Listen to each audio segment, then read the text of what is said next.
ঐতিহাসিক দিন। এই 23শে জুনে পলাশীর প্রান্তরে মির্জাফরের দল নবাব সিরাজউদ্দৌলার সাথে বেইমানি করে বাংলার স্বাধীনতা এবং সার্বভৌমত্বকে ইংরেজদের হাতে বিকিয়ে দিয়েছিল।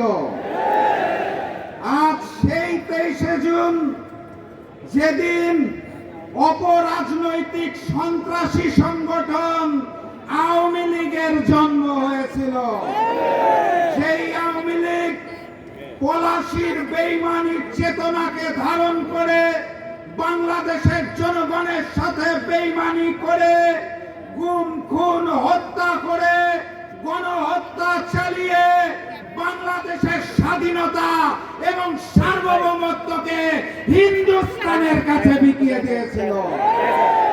আজকের এই 23শে জুনে এই ঐতিহাসিক বিজয়নগর পল্টনে আমাদের সকলকে শপথ নিতে হবে, এই যুগের নতুন মির্জাফরেরা, এই যুগের নতুন শেখেরা, যারা বাংলাদেশের স্বাধীনতা, সার্বভৌমত্ব এবং মানচিত্রকে বিকিয়ে দিতে চায়, তাদের বিরুদ্ধে লড়াই হবে ইনশাআল্লাহ।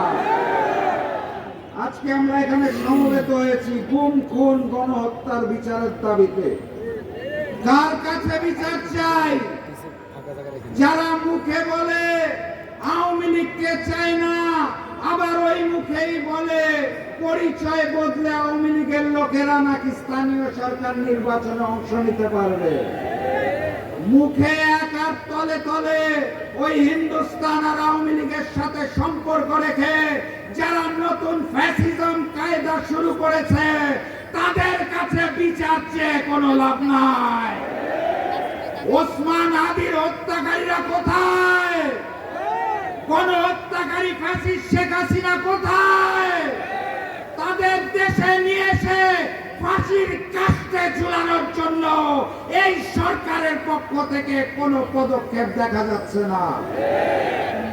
অতএব বিচার যদি চাইতে হয়, তাহলে আমিরে জামাত ডক্টর শফিকুর রহমান খুলনা সমাবেশে বলে দিয়েছেন, অনিবার্য বিপ্লবের প্রস্তুতি নেন। নতুন বিপ্লবের মাধ্যমে 11 দল ক্ষমতায় আসবে, সকল হত্যার বিচার হবে ইনশাআল্লাহ। দেখা হবে বিজয় ইনশাআল্লাহ। বিজয়ের পথে যাত্রা শুরু, জীবন অথবা মৃত্যু। আসসালামু আলাইকুম।